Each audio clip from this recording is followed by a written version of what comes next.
और pi by 2 रखोगे तो ठीक कितना होगा 1। अब अगला लाइन में आंसर आ जाएगा 1। अच्छा एक साथ और कर सकते हैं आप कि इसको 0 से 1 कर सकते हैं, 2 से मल्टीप्लाई कर सकते हैं, लेकिन चलो छोड़ो। ये 1 dt का integration t minus T square dt का integration e cube by 3 limit -1 से। इंटीग्रेशन हो गया, अब लिमिट रखना। पहले 1 रखो तो 1 minus 1 by 3 2 by 3 minus bracket -1 रखो तो -1 माइनस माइनस प्लस 1 बाई 3 तो -2 बाई 3 4 बाई 3। अब इसके जगह पर 4 बाई 3 रख दो तो half mr square into 4 by 3 हो जाएगा 2 बाई 3 mr। सेल का मोमेंट ऑफ इनर्शिया होता है 2 बाई 3 mr स्क्वायर। अगला हेडिंग है सॉलिड स्फीयर। केवल स्फीयर लिखा रहे या सॉलिड स्फीयर लिखा रहे बात देखिए। स्फीयर का मास m रेडियस r है, इसका मोमेंट ऑफ इनर्शिया कितना होता है? आंसर है 2 बाई 5 mr स्क्वायर। उसको प्रूव करें तो सॉलिड स्फीयर को भी ऐसे ही दिखाएंगे, उसमें एलिमेंट भी ऐसे ही लेंगे। केवल समझना ये है कि अंदर में जो है वो हवा नहीं है, अंदर में मटेरियल है। अब इस एलिमेंट जो लिखे हैं ये एलिमेंट क्या होगा बोलो? रिंग होगा कि डिस्क होगा? ये एलिमेंट एक ऐसा डिस्क होगा, यहाँ से यहाँ तक बहुत सारे डिस्क के मिलने से बना होगा। यहाँ पर जो डिस्क है उसका रेडियस सबसे बड़ा होगा आर के बराबर, और जैसे जैसे ऊपर जाएंगे वैसे वैसे रेडियस घटेगा, और सबसे ऊपर यहाँ आएंगे तो डिस्क का रेडियस 0 हो जाएगा। यहाँ से यहाँ तक इंटीग्रेट आपको करना पड़ेगा जब भी आप करेंगे। हमको इस वाले डिस्क का जिसका रेडियस कितना है r cos थीटा, इसका मास निकालना है dm। बोलो अब मास कैसे लिखें?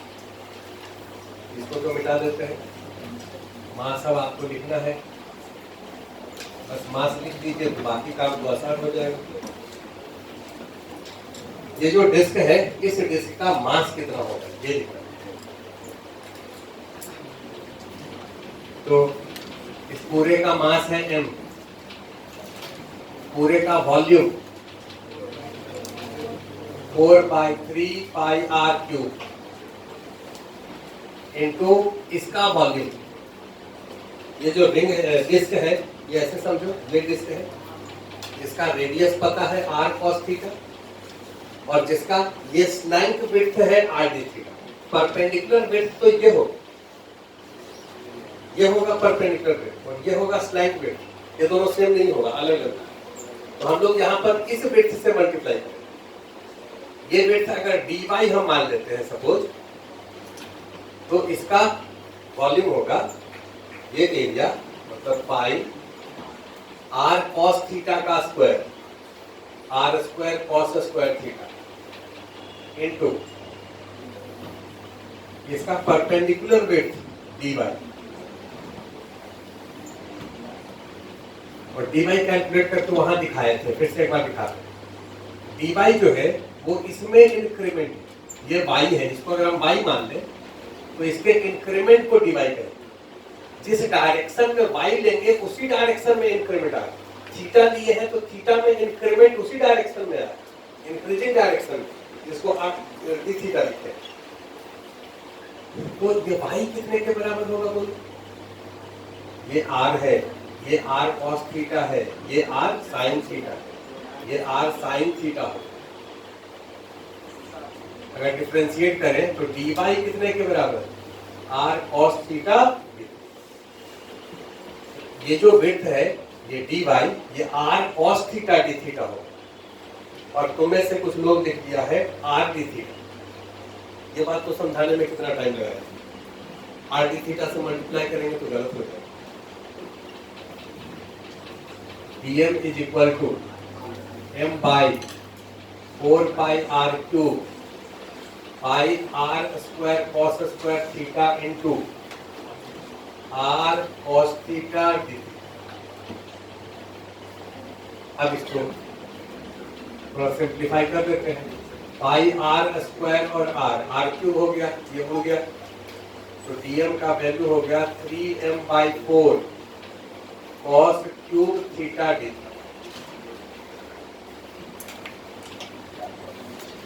इस डिस्क का जिसका सेंटर ये है और एक्सिस ये है, एक्सिस सेंटर से पास कर रहा है और प्लेन के परपेंडिकुलर, तो bi कितना होगा मोमेंट ऑफ इनर्शिया? इसका मोमेंट ऑफ इनर्शिया कितना लिखेंगे इसके बाद? जोर से बोलो। हाफ dm r स्क्वायर, और इसका r कितना है? r cos theta. अरे भाई इसका कितना होता है? हाफ mr स्क्वायर, तो हाफ लिखे, इसका मास dm है तो dm लिखे, इसका रेडियस r cos थीटा है तो r cos थीटा का स्क्वायर लिखे।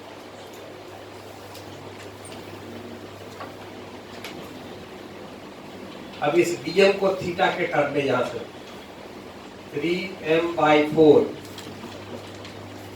cos cube theta D theta into r square cos square.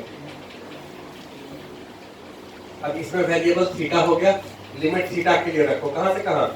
-π/2 से π/2। अब इसका इंटीग्रेशन करिए, तो cos 5 थीटा यहाँ पर है, cos 5 थीटा डी थीटा है, तो हम लोग ये cos का कैसा पावर है? ऑड पावर है। पिछला में cos क्यूब थीटा था, वो भी ऑड पावर था।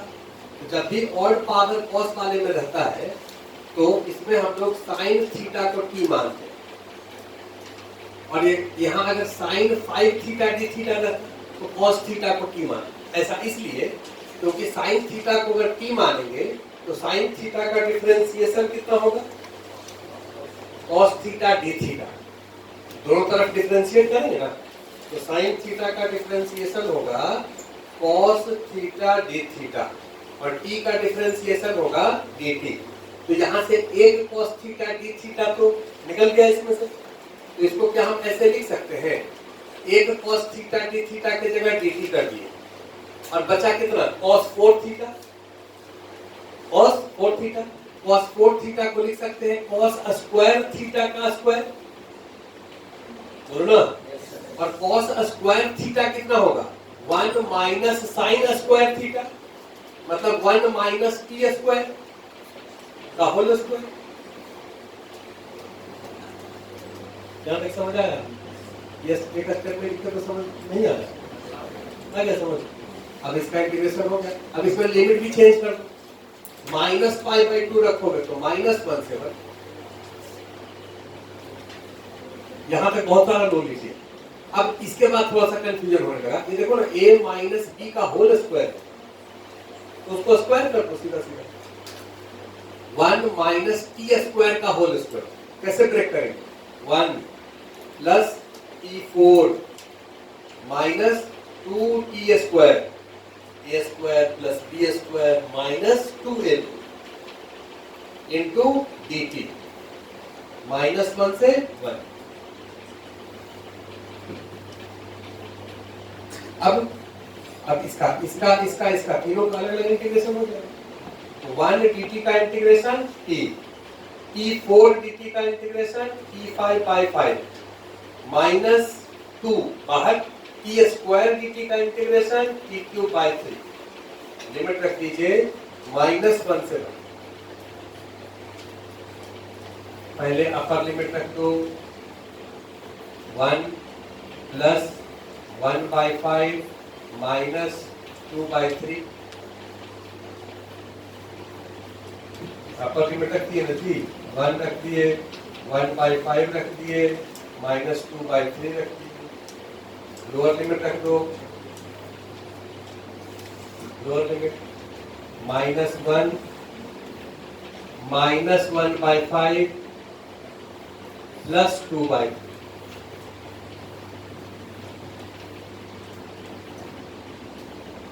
माइनस रखे तो यहाँ -1 हो गया, यहाँ माइनस रखे तो -1/5 हो गया, और यहाँ पर रखे तो +2/3 हो गया।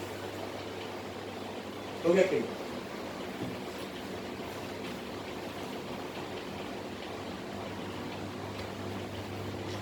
1 + 1/5 - 2/3। अब इसका जरा करो, तो ये वैल्यू आ गया 16/15। अब यहाँ पर जो कांस्टेंट था बाहर दे दीजिए, यहाँ आएगा 3m/8, ये तो बाहर आ गया, और r² भी बाहर आ गया था, और cos 5 थीटा d थीटा का इंटीग्रेशन आप कर लिए, उसके जगह पर लिख दीजिए 16/15। इससे ये कट गया 2 और इससे ये कट गया 5, तो I हो गया 2/5 mr²।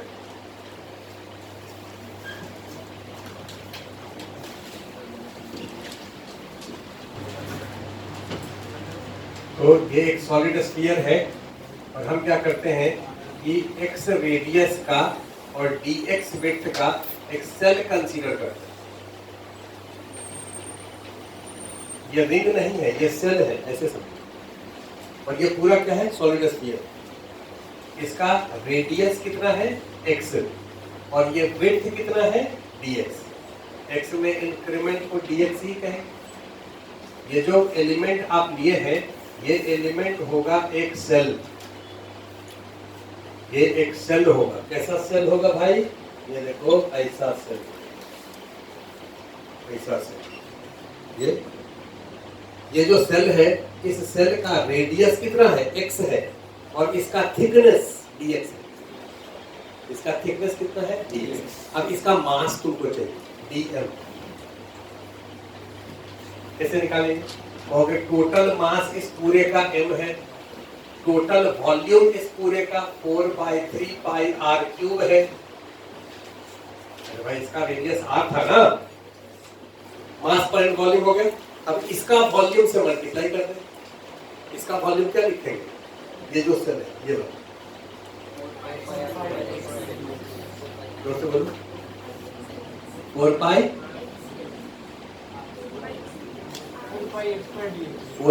x²। इसका surface area into thickness. Surface area कितना, 4π x²।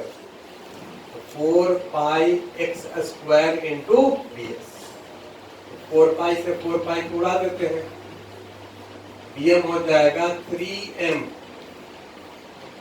x² dx by r³। ये हो गया इसका मास, इस वाले। अब हमको इसके अबाउट मोमेंट ऑफ इनर्शिया लिखना है। इस सेल का मोमेंट ऑफ इनर्शिया इसके अबाउट di। बोलो क्या लिखेंगे, 2/3 dm x²। क्योंकि ये जो सेल है, इस सेल का रेडियस x है, और इस एक्सिस के अबाउट मोमेंट ऑफ इनर्शिया निकालना है, जो उसके सेंटर से पास हो रहा है। ये तो सेल का हम लोगों को याद है। अब वो कहेगा कि सर सेल का 2/3 का है, लिख दी। अरे वो डिराइव कर चुके हैं सेल का, स्फीयर से पहले इसमें तो डिराइव किया। सेल का होता है 2/3 mr², तो इसका होगा 2/3, इसका मास dm है, रेडियस x है, तो लिखेंगे 2/3 dm x²। 2/3 dm 3m x² dx by r³ into x²।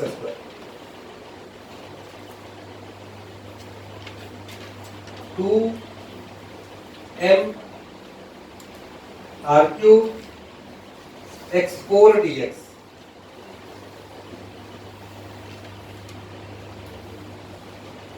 x का लिमिट कहां से कहां तक, जोर से बोलो, क्योंकि पहला जो सेल होगा उसका रेडियस 0 होगा, और आखिरी सेल का रेडियस r।